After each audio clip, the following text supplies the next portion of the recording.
নমস্কার, সকালবেলা পৌঁছে গেলাম কাকদ্বীপ লর্ড নম্বর 8। আজ পুণ্যার্থীর সংখ্যা কত আমরা পঞ্চায়েত সমিতির সভাপতি কাকদ্বীপ ব্লকের যিনি দায়িত্বে রয়েছেন, এই মেলার সবথেকে বড় প্রশ্ন হচ্ছে গঙ্গাসাগর মেলা 2026। ইতিমধ্যে গঙ্গাসাগর মেলা থেকে সরাসরি যেহেতু সরকারিভাবে ঘোষণা করা হয়েছে পুণ্যার্থী, তার পাশাপাশি আজকে জানবো এই পর্যন্ত আজকে 13 তারিখ এই গঙ্গাসাগর মেলার কাকদ্বীপ লট নম্বর 8-এর এখনো পর্যন্ত পুণ্যার্থীর সংখ্যা কত রয়েছে। মুখোমুখি হয়েছি আজকে পঞ্চায়েত সমিতির সভাপতি। নমস্কার, দর্শকরা দেখছে। মদনবাবু যদি বলেন আজকে আমাদের অলরেডি আমরা তো কন্টিনিউ এখান থেকে 9 তারিখ থেকে আছি এবং আমরা দূর দূরান্ত থেকে ভিন রাজ্য থেকে যে সমস্ত পুণ্যার্থী আসছে তাদেরকে আমরা সুষ্ঠুভাবে যাতে করে আমাদের গঙ্গাসাগর তীর্থটা তারা ভালোভাবে যেতে পারে, এপার থেকে পারাপার করাতে পারে, তার জন্য আমরা সচেষ্ট রয়েছি। গতকাল অলরেডি আমাদের দমকল মন্ত্রী সুজিত বসু, এছাড়া আমাদের অরূপ বিশ্বাস, মাননীয় অরূপ বিশ্বাস মহাশয় এবং আমাদের পরিবহন মন্ত্রী শ্রেয়াশিস চক্রবর্তী ওরা প্রেস মিট করেছেন এবং সেখানে অলরেডি ওরা জানিয়ে দিয়েছেন যে প্রায় 45 লক্ষ তীর্থযাত্রী অলরেডি তারা গতকাল পর্যন্ত তারা পারাপার হয়ে গেছে, চলে গেছে পারে। হ্যাঁ, এখন আজকের 13 তারিখ, 14 তারিখ, 15 তারিখে স্নান রয়েছে। 14 তারিখ, 15 তারিখ আমরা আরো ধরে রাখছি প্রায় আরো 1 কোটি লোক এখন পর্যন্ত তারা পারাপার হবে। পিক আপ টাইমটা পুণ্যার্থীরা আসবে, কারণ পিক আপ টাইমটা আজকের কাল, আগামীকাল আর 15 তারিখ এটাই হচ্ছে মেন টাইম, ভাইটাল টাইম। ওনারা তিথি ধরে স্নানটা করে থাকেন, তা সেইভাবে ওনারা অলরেডি ভিন রাজ্য থেকে আমরা খবর নিচ্ছি। হ্যাঁ, যেমন আমাদের এর থেকে শিয়ালদা ডিভিশন থেকে বা অন্যান্য জায়গা থেকে সব জায়গায় খবর নিচ্ছি যে প্রচুর লোক পুণ্যার্থী তারা আসছেন এবং প্রায় আমরা আশাবাদী আমাদের এবারে প্রায় 1.5 কোটির উপরে পুণ্যার্থী আমাদের গঙ্গাসাগর ভূমিতে তারা আসবেন, পূর্ণভূমিতে আসবেন। তো ইতিমধ্যে আপনাদের পঞ্চায়েত সমিতি, কাকদ্বীপ পঞ্চায়েত সমিতির পক্ষ থেকে কি ব্যবস্থা নেওয়া হয়েছে? আমরা সব রকম ব্যবস্থা, যে প্রশাসন রয়েছে, জেলা প্রশাসন রয়েছে, আমাদের এখানে কন্টিনিউ প্রশাসন, এডিএম, জেডপি উনি পয়েন্ট ইনচার্জ আছেন, আমাদের সেক্রেটারি সাহেব থেকে শুরু করে আমাদের অনেকেই আছেন, সভাধিপতি ম্যাডাম তো আছেনই, আমাদের এমএলএ সাহেব তো সর্বসময় রয়েছেন, মন্টুরাম পাকরা মহাশয়। মুখ্যমন্ত্রীর যে এই যে গঙ্গাসাগর মেলা, যেটা প্রতি বছরই যেভাবে করে আসছেন, এবছর দেখলাম পরিষেবা প্রশাসনিক, আপনাদেরও দেখলাম যে সত্যি প্রশাসনিক ব্যবস্থা আঁটোসাঁটো রয়েছে এবং নিরাপত্তায় চারিদিকে মুড়ে দেওয়া হয়েছে যাতে করে কোনো পুণ্যার্থী, কিন্তু ইতিমধ্যে কয়েকটা পুণ্যার্থী যারা অসুস্থ হয়ে পড়েছিলেন তাদের কি ব্যবস্থা হলো?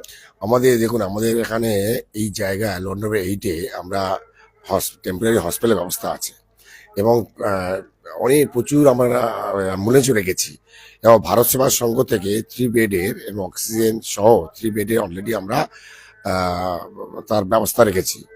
হ্যাঁ, কোনো লঞ্চ থেকে যারা পাড়িয়ে আসছেন কিংবা ভ্যাসেল যারা পাড়িয়ে আসছেন, আমরা অসুস্থ হওয়ার সঙ্গে সঙ্গে আমাদের অ্যাম্বুলেন্সে করে নিয়ে গিয়েই সঙ্গে সঙ্গে ট্রিটমেন্ট করে সুস্থ করে তারপর তাকে ছাড়া হচ্ছে। মানে সব রকম অস্থায়ী দোকান বসেছে যেগুলো খাদ্য সুরক্ষা দপ্তর, পশ্চিমবঙ্গের স্বাস্থ্য জনকল্যাণ দপ্তরের পক্ষ থেকে বিভিন্ন জায়গায় অভিযান করা হয়েছে। দেখেছি এই গঙ্গাসাগর মেলা হলে তো অস্থায়ী দোকানগুলোতে সচেতনতার বার্তা দেওয়া হচ্ছে যাতে ভেজাল খাদ্য না বেচাকেনা করা হয়। সেক্ষেত্রে আপনারা কি পদক্ষেপ নিচ্ছেন? আমরা পদক্ষেপ হলো আমাদের এসডিপিও, আমাদের এমএলএ সাহেব, আমাদের এডিএম জিপি সাহেব, যারা এখানে দায়িত্বে রয়েছেন, এই পয়েন্টে দায়িত্বে রয়েছেন, আমরা জয়েন্ট ভিজিট করছি।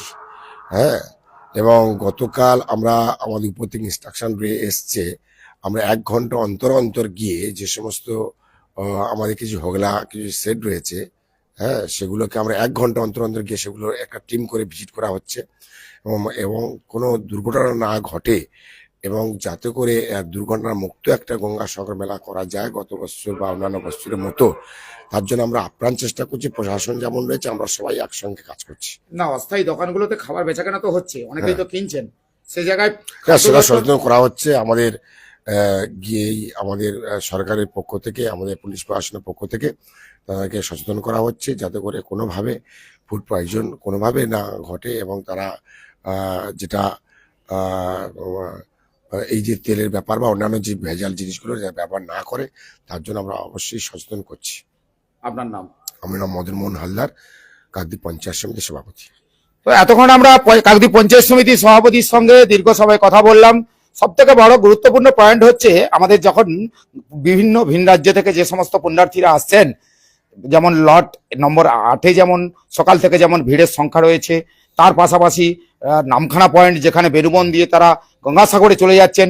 তো সব মিলিয়ে আজকে আমরা কাকদ্বীপ পঞ্চায়েত সমিতির সভাপতির সঙ্গে যে কথাটা বলা হলো, যে এই জায়গাতে যে আঁটোসাঁটো নিরাপত্তা যেমন ব্যবস্থা রয়েছে রাজ্য প্রশাসন থেকে, জেলা প্রশাসন এবং স্থানীয় যে ব্লক প্রশাসন এবং পঞ্চায়েত সমিতির পক্ষ থেকে সমস্ত ব্যবস্থা নেওয়া হয়েছে, কিন্তু ইতিমধ্যে পুণ্যার্থীর সংখ্যা কিন্তু ধীরে ধীরে ধীরে ধীরে বাড়ছে।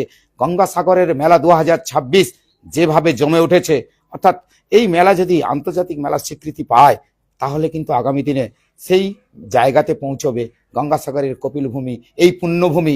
এই পুণ্যভূমিতে যে সমস্ত পুণ্যার্থীরা আসেন ভিন রাজ্য থেকে, ভিন দেশ থেকেও চলে আসেন, আমরা দেখেছিলাম কয়েকটা ফেসবুক সোশ্যাল মিডিয়াতে, প্যারিস থেকে এসেছেন, রাশিয়া থেকে এসেছেন, তারাও কিন্তু সেই পুণ্যভূমিতে পৌঁছেছে সেই বাবা কপিলমুনির দর্শন এবং সেখানে স্নান, গঙ্গা স্নান, তারপরে পুজো দেওয়া, তারপরে আবার পুনরায় তারা ফিরে যাওয়া। তবে চোখ রাখুন, দেখতে থাকুন গ্রামীণ কৃষি শিল্প সমাচার পেজে, কিন্তু আমরা এমনই তথ্য, এমনই খবর তুলে ধরি যেগুলি আপনারা বাড়িতে বসে দেখতে পাবেন।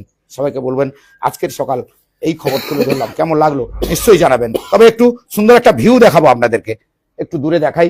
এখান থেকে আপনার এই যে দৃশ্যটা দেখতেই পাচ্ছেন, এটা একটা মনোরম দৃশ্য। অর্থাৎ এইটা হচ্ছে লট নম্বর 8-এর সব থেকে গুরুত্বপূর্ণ। এখান থেকে ওই যে দেখতে পাচ্ছেন বড় বড় যে বারজেটিগুলো, অর্থাৎ এখানে যে ভ্যাসেলগুলো যেগুলো যাচ্ছে, আর তার সঙ্গে একটা অপরূপ দৃশ্য দেখাবো। এখানে যে সমস্ত সময় বিভিন্ন পুণ্যার্থীরা আসেন, এই যে দূরে যে পাখিগুলো দেখছেন না, এই পাখিগুলো কিন্তু অপরূপ দৃশ্য। এটাই কিন্তু এই গঙ্গাসাগরের এই সময় দারুণ একটা সৌন্দর্যের জায়গা। দেখেছেন কেমন লাগছে আপনাদের এই দৃশ্যটা দেখার পরে? আপনাদের এই দৃশ্যটা আমি সকাল সকাল তুলে ধরতে পারলাম, দেখাতে পারলাম। নিশ্চয়ই চোখ রাখবেন আর দেখতে থাকবেন। পরবর্তী ভিডিওতে আমরা ঠিক আপনাদের কাছে পৌঁছে যাব আর এমনই ভিডিও তুলে ধরবো। সবাই ভালো থাকবেন।